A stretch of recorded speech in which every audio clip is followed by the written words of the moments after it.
السلام علیکم۔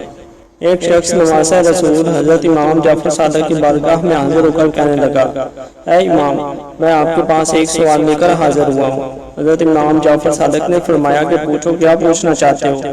اس شخص نے عرض کی، اے امام صاحب، مجھے یہ بتائیے گا کہ الو ہمیشہ پریشان کیوں رہتا ہے؟ یہ ہمیشہ ویران جگہوں پر رہنا ہی کیوں پسند کرتا ہے؟